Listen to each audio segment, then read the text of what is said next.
Today I stand, sir, please.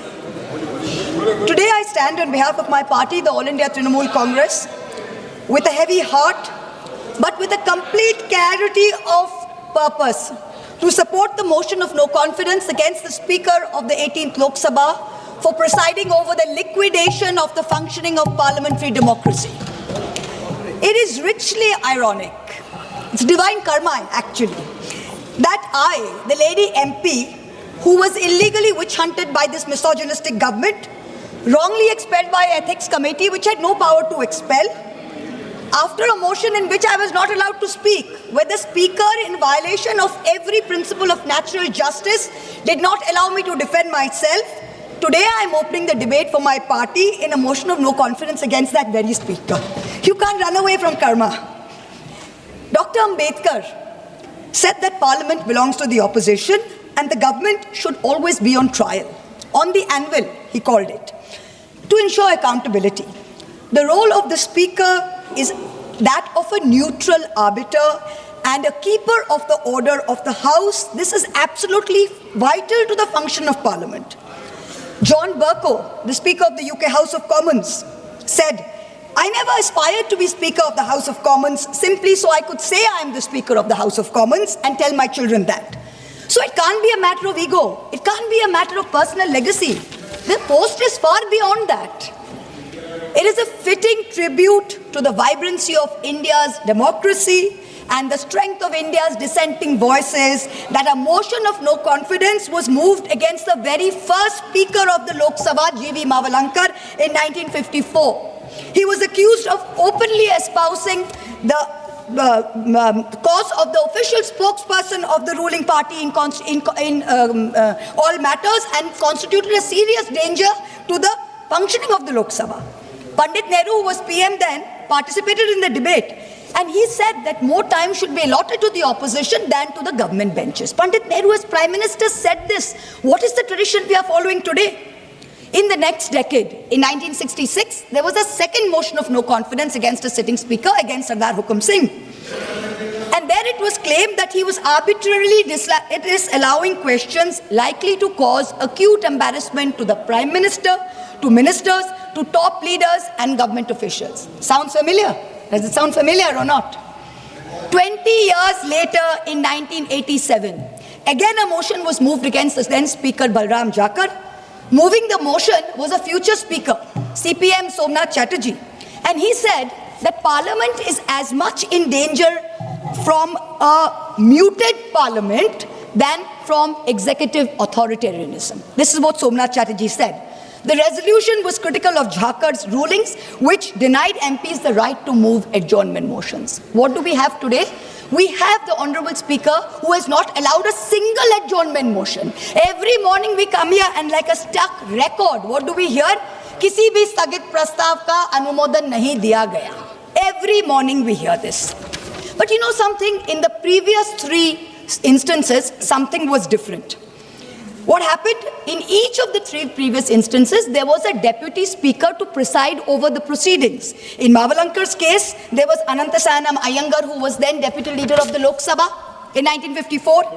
In 1966, in Hukum Singh's case, the then deputy speaker was S.V. Krishnamurti Rao. He didn't get a chance to preside over the proceedings because the person who brought the motion, he himself, Madhu Limahi, failed to get the requisite 50 people, so the motion failed. विपक्ष के द्वारा लाए गए संकल्प पर चर्चा हो रही है।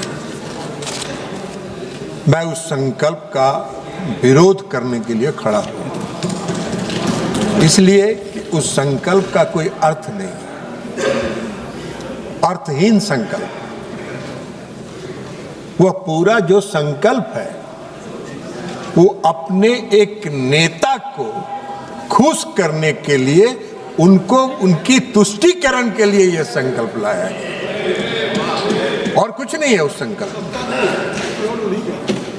अगर आप ईमानदारी से पूछें तो विपक्ष के जितने सांसद हैं वो अगर दिल पर हाथ रख के सोचेंगे तो वो इस संकल्प के विरोध में, लेकिन कहीं नाराजगी न झेलने नेता का, विरोधी दल के नेता का जिनकी विरासत चली आ रही है इस देश में, अब उस विरासत को खुश करना है तो क्या करेंगे बेचारे मजबूरी में। बाहर कहते हैं बहुत लोग, बाहर में बोलते हैं कि हम लोग क्या करें, हम लोग तो मजबूर हैं।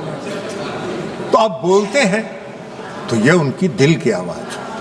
तो इसलिए मेरा कहना है कि ये संकल्प नहीं है, बल्कि लोकतंत्र के इस मंदिर के उच्च सदन के चेयर को दबाव में रखने का एक प्रयास किया गया और कुछ नहीं। महोदय, यह लोकतंत्र का मंदिर है और लोग इस मंदिर की पूजा करते हैं। यह लोकतंत्र की सर्वोच्च संस्था, देश और संविधान की गरिमा का रक्षक है यह सदन। और लोकसभा के अध्यक्ष उसके कस्टोडियन हैं। उनका दायित्व है कस्टोडियन के हैसियत से, उनका दायित्व है कि इस मंदिर के सम्मान की रक्षा करें, इस देश के लोकतंत्र की रक्षा करें, इस देश के संविधान की रक्षा करें। ये उनका दायित्व। और जब परिस्थिति बदल जाती है,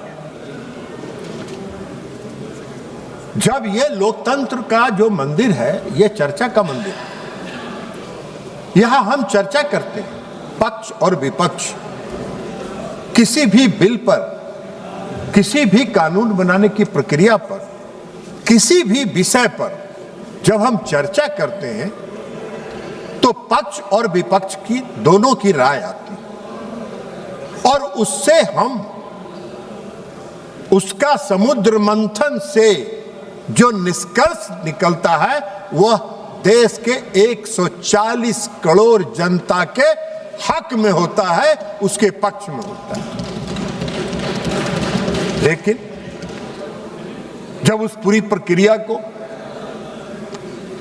जब उस पूरे सिस्टम को ध्वस्त करने का प्रयास कोई करता, संसद की गरिमा को तार तार करने का कोई प्रयास करता हो, संसद में बहस नहीं हो, व्यवधान उपस्थित करने का प्रयास करता हो,